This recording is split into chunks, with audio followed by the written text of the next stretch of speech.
Good morning. પ્રકરણ 14 ઉર્જાના સ્ત્રોતો. બોર્ડની એક્ઝામમાં આ ચેપ્ટર કેટલા માર્ક્સમાં પૂછાય? 4 માર્ક્સમાં. 1 માર્ક્સનો એક ક્વેશ્ચન અને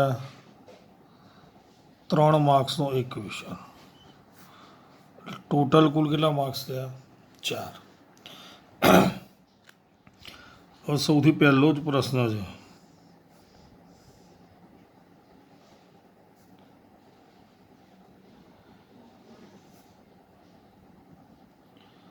ઉર્જા એટલે શું?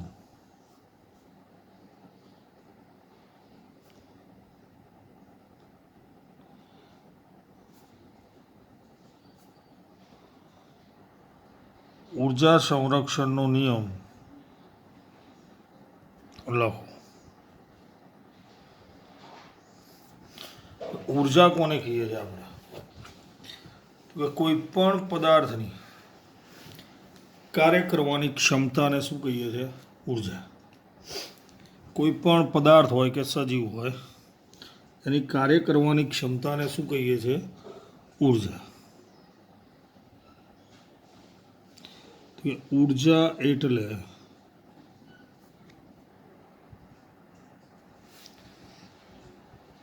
કાર્ય કરવાની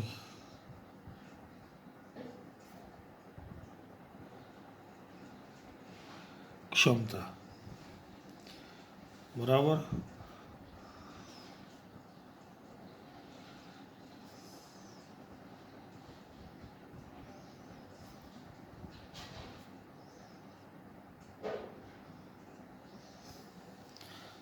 હવે આવશે ઉર્જા સંરક્ષણનો નિયમ. બ્રહ્માંડની અંદર જેટલી પણ ઉર્જા છે બધી જ ઉર્જા કેવી છે? અચળ છે. બ્રહ્માંડમાં કુલ ઉર્જા કેવી છે? અચળ છે. મતલબ ઉર્જા ઉત્પન્ન થતી નથી, ઉર્જા નાશ પામતી નથી. એક સ્વરૂપમાંથી બીજા સ્વરૂપમાં રૂપાંતર થાય છે. પહેલાં શું લખીશું?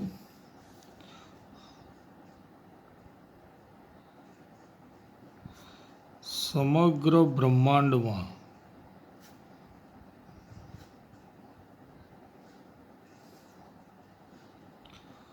કુલ ઉર્જા અચળ છે.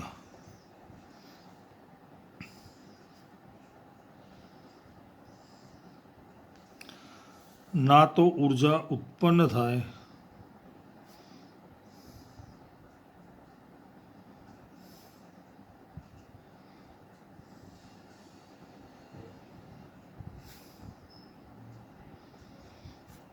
ના તો નષ્ટ કરી શકાય.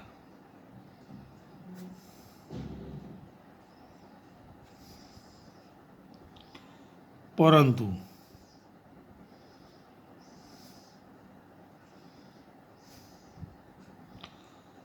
તેના એક સ્વરૂપમાંથી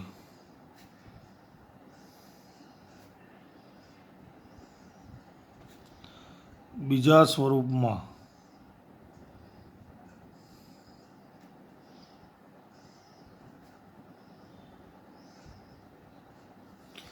રૂપાંતર કરી શકાય. ખ્યાલ આવ્યો? શું હતો પ્રશ્ન? ઉર્જા એટલે શું? ઉર્જા સંરક્ષણનો નિયમ. ઉર્જા એટલે કાર્ય કરવાની ક્ષમતા. નિયમ. સમગ્ર બ્રહ્માંડમાં કુલ ઉર્જા અચળ છે. નહીં તો એ ઉર્જા ઉત્પન્ન કરી શકાય, ના તો એનો નાશ થઈ શકશે, પરંતુ એક ઉર્જાનું બીજા ઉર્જામાં રૂપાંતર થઈ શકે છે. ઓકે, ચલો એના પછીનો ક્વેશ્ચન છે ઉર્જા સ્ત્રોત એટલે શું?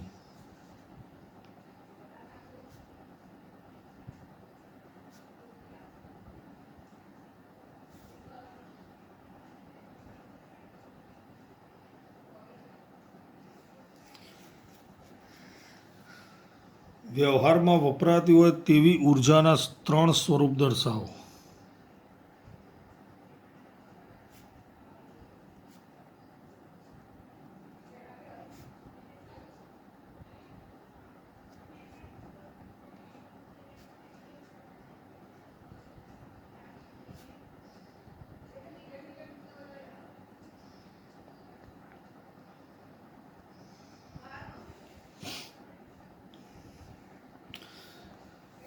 ચલો ઉર્જા સ્ત્રોતનો મતલબ શું થાય? ટૂંકમાં જ્યાંથી આપણને ઉર્જા મળે એ ઉર્જા સ્ત્રોત. પણ આપણે અહીંયા વ્યવસ્થિત લખીશું, જે સ્ત્રોત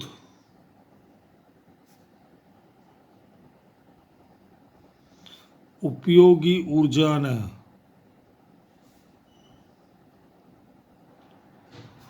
જરૂરી માત્રામાં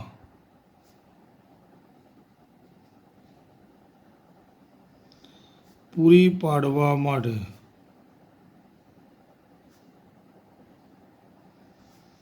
કાર્યક્ષમ હોય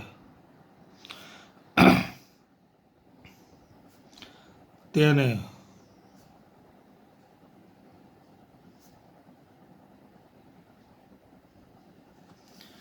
ઉર્જા સ્ત્રોત કહે છે. હવે વ્યવહારમાં વપરાતી ઉર્જા, વ્યવહારમાં એટલે રોજિંદા જીવનમાં જે આપણે રોજબરોજ જોતા હોય એની અંદર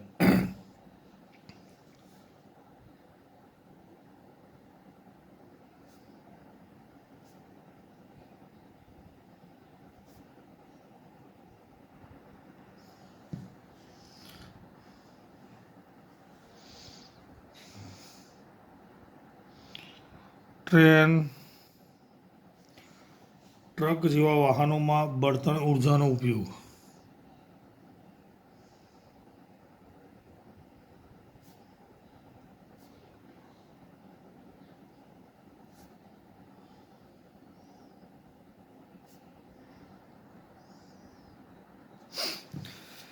ટ્રેન પહેલાં કોલસાથી ચાલતી હતી, પછી ડીઝલ એન્જિનથી ચાલે, અત્યારે ઇલેક્ટ્રિક છે. ઇલેક્ટ્રિક છે પણ ઇલેક્ટ્રિસિટી ઉત્પન્ન કરવા માટે પણ ખનિજ કોલસો કે પેટ્રોલિયમનો ઉપયોગ થતો હોય છે. બરાબર. ચલો બીજું, સ્ટ્રીટ લાઇટ, વિદ્યુત ઉર્જાનો ઉપયોગ કરીએ છીએ.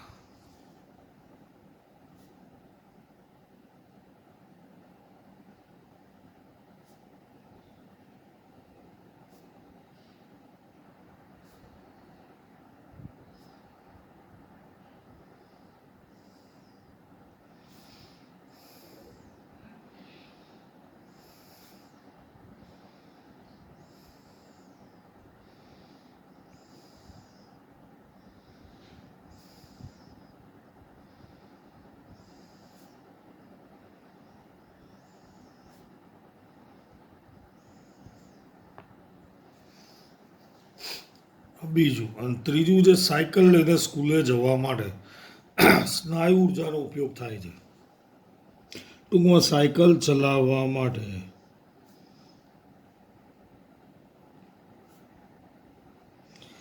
કઈ ઉર્જા વપરાય છે? સ્નાયુ ઉર્જા.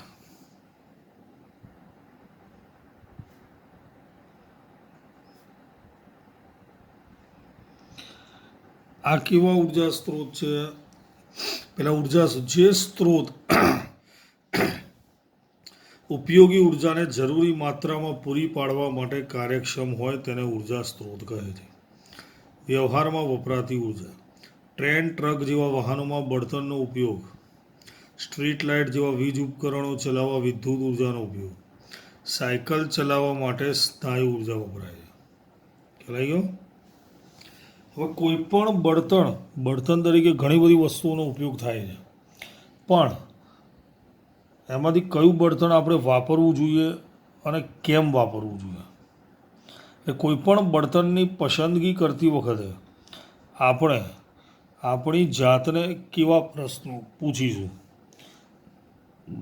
મતલબ કે પહેલાં નક્કી કરીશું કે સહેલાઈથી મળશે, મોંઘું તો નહીં હોય, ધુમાડો તો ઉત્પન્ન નહીં કરતું હોય, ઉષ્મા ઉર્જા કેટલી ઉત્પન્ન કરશે, આવા પ્રશ્નો આપણે પૂછીશું. એટલે આ 2 માર્ક્સનો પ્રશ્ન છે. કોઈ બળતણની પસંદગી કરતી વખતે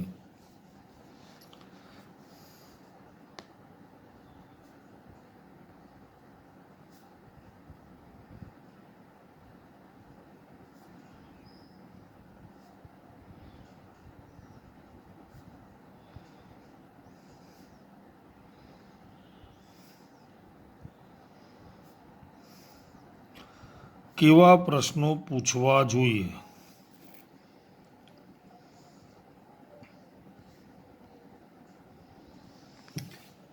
ચાર વસ્તુ. પહેલાં તો દહન પ્રક્રિયામાં કેટલી ઉષ્મા મુક્ત કરે છે.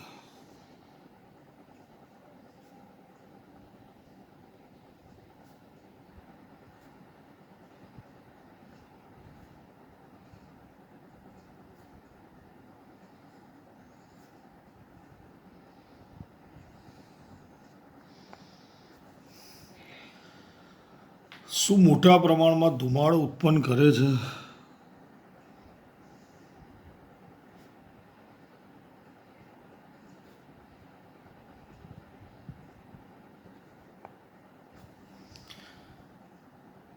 શું સરળતાથી મળી રહે છે.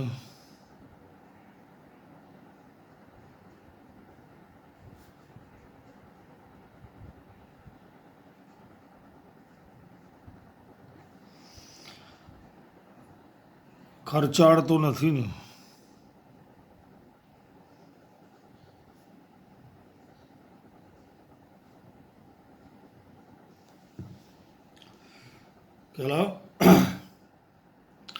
પહેલાં શું લખ્યું, બળતણની પસંદગી કરતી વખતે પહેલો પ્રશ્ન શું પૂછ્યો, દહન ક્રિયામાં ઉષ્મા ઉર્જા કેટલી મુક્ત કરે છે. આ બધા જ સવાલના જવાબો જો પોઝિટિવ આવે, મતલબ કે વધારે ઉષ્મા ઉર્જા ઉત્પન્ન કરે, ધુમાડો ઉત્પન્ન ના કરે, સહેલાઈથી મળે અને સસ્તું હોય, આવા બળતણને શું કહીશું, ઉત્તમ બળતણ. જે સરળતાથી મળી રહેતું હોય, એનો સંગ્રહ સરળ હોય, પરિવહન સરળ હોય, વધારે ઉષ્મા ઉર્જા ઉત્પન્ન કરે, પ્રદૂષણ ઉત્પન્ન ન કરે, એટલે આને શું કહીએ આપણે, ઉત્તમ બળતણ. ખ્યાલ આવ્યો.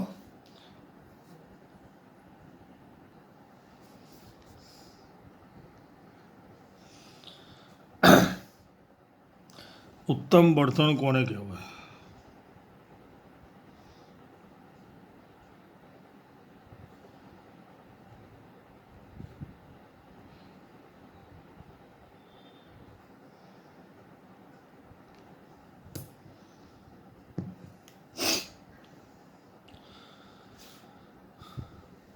જે ધુમાડો ઉત્પન્ન કર્યા વગર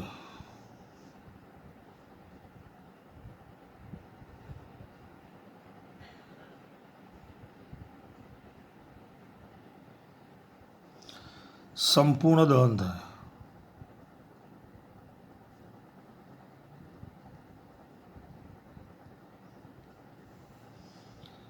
જે સસ્તું અને સરળતાથી મળી રહે.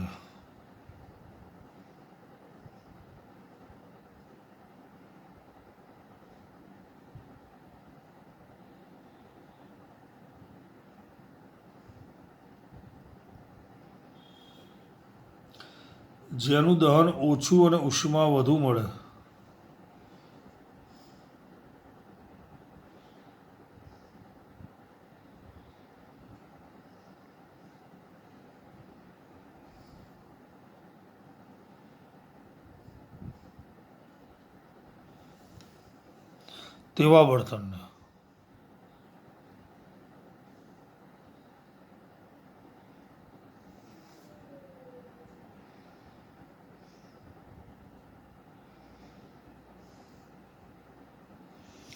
તેવા બળતણને ઉત્તમ બળતણ કહે છે.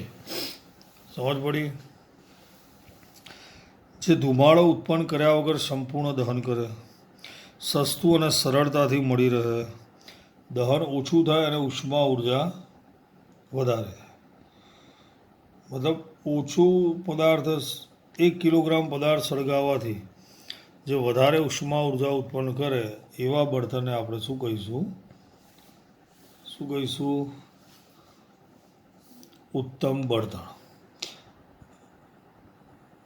ઉત્તમ સ્ત્રોત પણ એને જ કહીશું, જે સરળતાથી ઉપલબ્ધ હોય, પરિવહન સરળ હોય, દ્રવ્યમાન દીઠ ઉર્જા વધારે આપે. હવે આ બધા ઉર્જા સ્ત્રોતોનો આપણે ઉપયોગ તો કરીશું, પણ સામે ઉર્જા સ્ત્રોતોને બચાવવા પણ જરૂરી છે. જેમ કે ગામડાની અંદર ગોબર ગેસનો ઉપયોગ થતો હોય છે. શહેરમાં એલપીજીનો ઉપયોગ થાય છે. ખ્યાલ આ શું છે? ભોજનને પ્રશ્ન પૂછેલો છે પાઠ્યપુસ્તકમાં. ભોજનને ગરમ કરવા માટે કોઈ પણ ઉર્જા સ્ત્રોતનો ઉપયોગ કરી શકો છો, તો તમે કોનો ઉપયોગ કરશો? તો ગામડાની અંદર મોટા ભાગે શેનો ઉપયોગ થતો હોય છે? છાણા. હવે તો આધુનિક ટેકનોલોજીમાં એલપીજી બધે ઘરે ઘરે પહોંચી ગયું છે, પણ છાણા અથવા ગોબર ગેસ, વધુમાં વધુ ગોબર ગેસ. જ્યારે શહેરની અંદર આપણે શેનો ઉપયોગ કરીએ છીએ? એલપીજી. એલપીજી મીન્સ ખ્યાલ આવે ને? Liquefied petroleum gas. જે બોટલ હોય છે ને ઘરે, એ શું કહેવાશે? Liquefied petroleum gas. ચલો હવે આગળ જોઈએ ઉર્જા સ્ત્રોતોનું વર્ગીકરણ.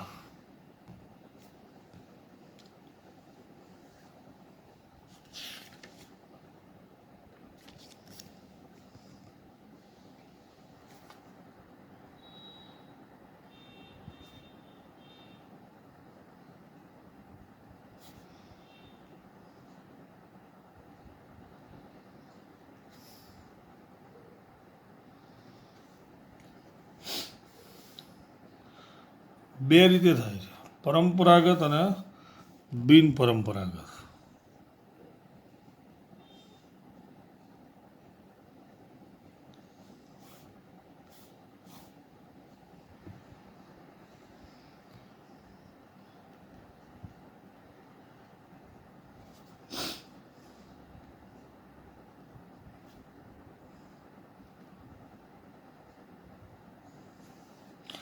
પરંપરાગત મતલબ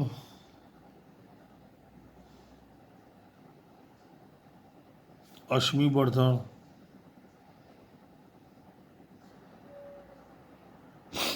થર્મલ પાવર,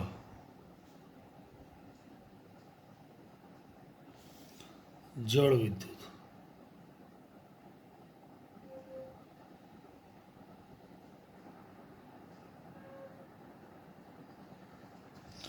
બિન પરંપરાગત મતલબ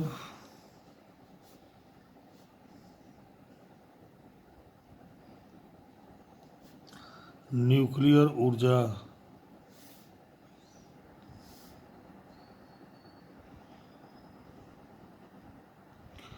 સૌર ઉર્જા.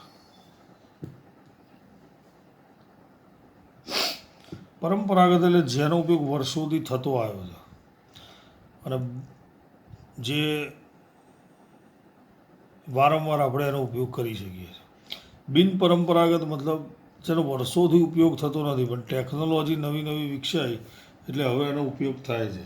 જેમ કે ન્યુક્લિયર ઉર્જા, ન્યુક્લિયર રિએક્ટરનો ઉપયોગ આપણે કરીએ છીએ, બરાબર?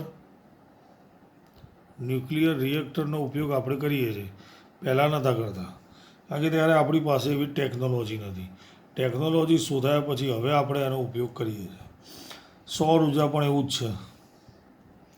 વર્ષો પહેલાં સૂર્ય તો વર્ષો પહેલાં હતો, પણ એનો ઉપયોગ કેવી રીતે કરવો એ ટેકનોલોજી આપણી પાસે નહોતી, પણ હવે આપણે એનો ઉપયોગ કરીએ છીએ.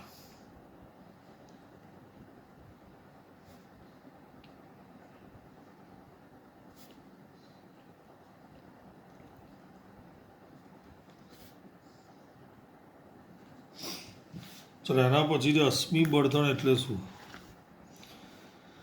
તો લાખો વર્ષ પહેલાં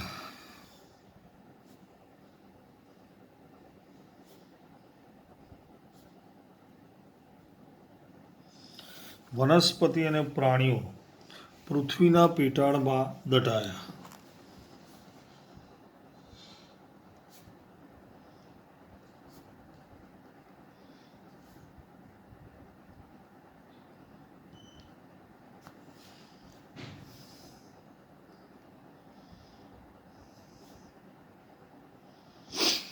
લાખો વર્ષ પહેલાં વનસ્પતિ અને પ્રાણીઓ પૃથ્વીના પેટાળમાં દટાયા. ત્યાં ઊંચા તાપમાન અને દબાણે પૃથ્વીના પેટાળમાં રહેલું ઊંચું તાપમાન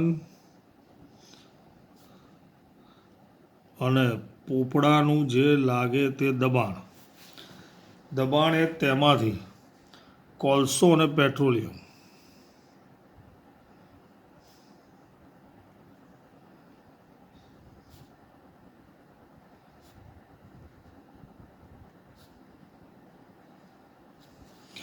જેવા બળતણમાં રૂપાંતર થયું.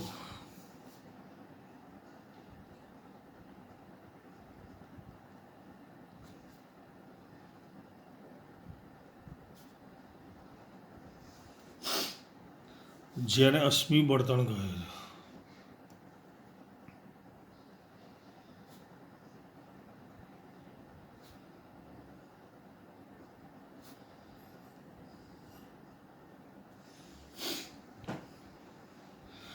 અત્યારે હાલ અશ્મિ બળતણ એ ઉર્જાનો મુખ્ય સ્ત્રોત છે. ચલો આની અંદર થયું શું કે લાખો વર્ષ પહેલાં પૃથ્વી પર વસવાટ કરતા વનસ્પતિ અને પ્રાણીઓ કોઈ પરિસ્થિતિને કારણે પૃથ્વીના પેટાળમાં દટાયા. હવે ત્યાં તાપમાન વધારે હોય, ઉપર પોપડાનું દબાણ પણ વધારે હોય, એટલે પછી એની અંદર એક રાસાયણિક પ્રક્રિયા થાય, વનસ્પતિ અને પ્રાણીઓનું વિઘટન થાય, જેમાંથી કોલસો અને પેટ્રોલિયમ જેવા બળતણ બને. એવું કહે છે પૃથ્વી પર વસવાટ કરતા સજીવોમાંથી ખનિજ કોલસો બન્યો અને દરિયાની અંદર વસવાટ કરતા પ્રાણીઓમાંથી પેટ્રોલિયમ બન્યું છે.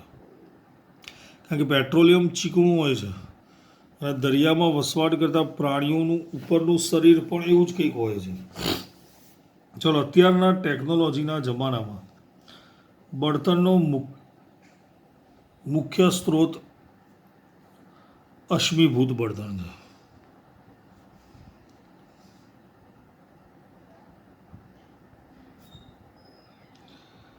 વર્તમાન સમયમાં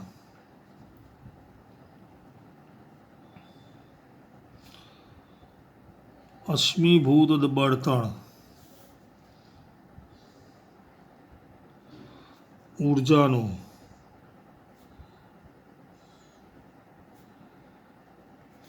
મુખ્ય સ્ત્રોત છે. આજે અત્યારે હાલ ઉર્જાની જરૂરિયાત ખૂબ જ વધી છે, જે કોલસો અને પેટ્રોલિયમથી જ પૂરી પાડવામાં આવે છે. આજે વધતી જતી ઉર્જાની જરૂરિયાત કોલસો અને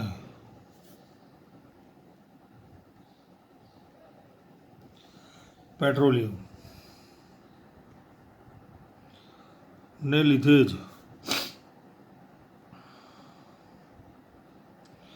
પૂરી થાય છે. ચલો પહેલાં એની વ્યાખ્યા લખી. લાખો વર્ષ પહેલાં વનસ્પતિ અને પ્રાણીઓ પૃથ્વીના પેટાળમાં દટાયા. ત્યાં ઊંચા તાપમાન અને દબાણમાંથી કોલસો અને પેટ્રોલિયમ બન્યું, જેને અશ્મિ બળતણ કહે છે. વર્તમાન સમયમાં ઉર્જાનો મુખ્ય સ્ત્રોત એ અશ્મિ બળતણ જ છે. ઉર્જાની જરૂરિયાત કોલસો અને પેટ્રોલિયમને લીધે જ પૂરી થાય છે. હવે એનો ઉપયોગ કરવાના કેટલાક ગેરલાભ પણ છે, કારણ કે એકવાર એનો ઉપયોગ કર્યા પછી એ ફરીથી તરત મળતું નથી. એનું દહન કરવાથી કાર્બન, નાઇટ્રોજન અને સલ્ફર ડાયોક્સાઇડ જેવા વાયુ ઉત્પન્ન થાય છે, જેનાથી એસિડ વરસાદ થાય છે. કાર્બન ડાયોક્સાઇડને લીધે આપણે જાણીએ છીએ ગ્રીન હાઉસ અસર થાય છે. કઈ અસર થાય છે? ગ્રીન હાઉસ અસર. એટલે અશ્મિ બળતણના આ શું કહેવાશે? ગેરફાયદા.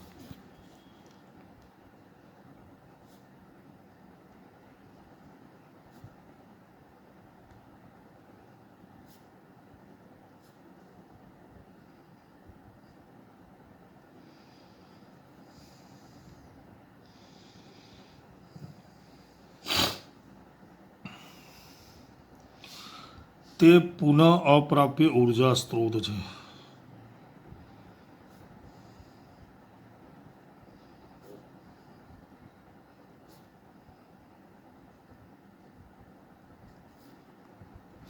મતલબ એકવાર ઉપયોગ કર્યા પછી ટૂંકા સમયગાળામાં ફરીથી પ્રાપ્ત થતું નથી.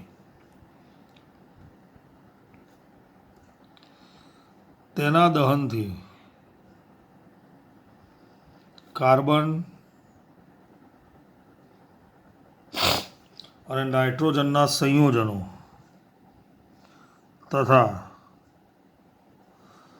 સલ્ફર ડાયોક્સાઇડ જેવા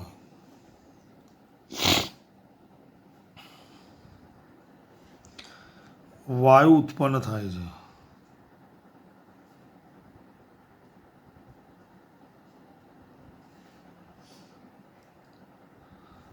જેના લીધે એસિડ વરસાદ થાય છે.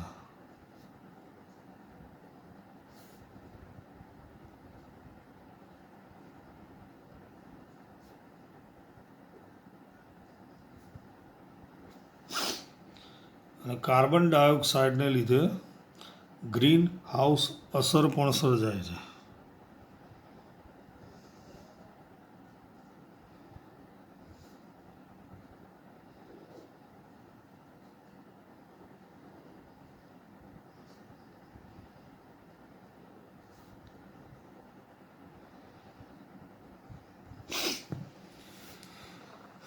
ચલો, અશ્મિ બળતણના ગેરલાભ. એ પહેલું તો પુનઃ અપ્રાપ્ય છે.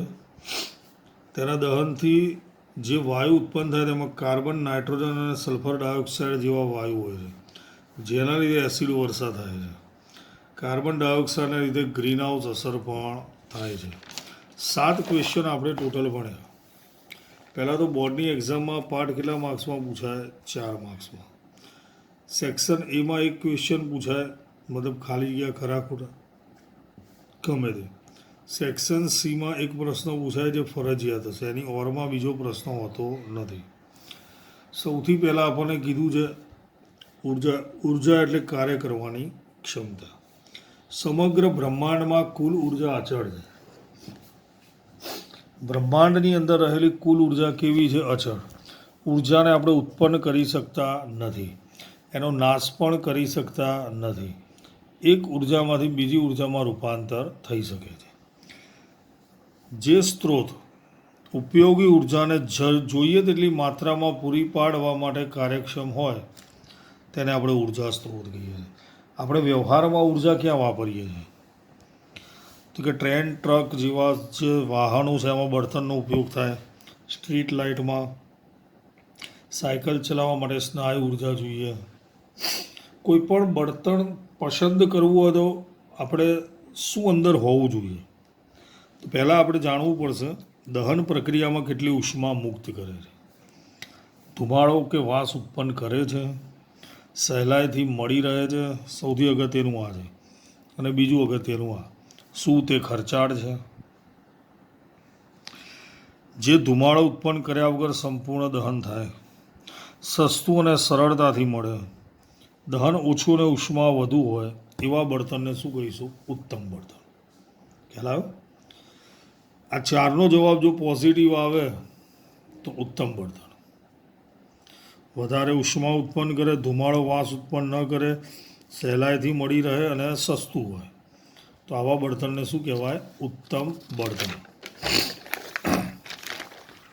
હવે ઉર્જા સ્ત્રોતોના 2 પ્રકાર છે, પરંપરાગત અને બિનપરંપરાગત.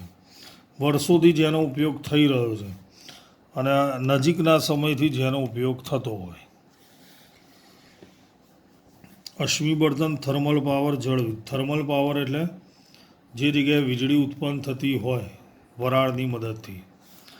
ન્યુક્લિયર ઉર્જા એટલે આપણે જાણીએ છીએ, અને સૌર ઉર્જાનો ઉપયોગ અલગ અલગ જગ્યાએ થતો હોય છે.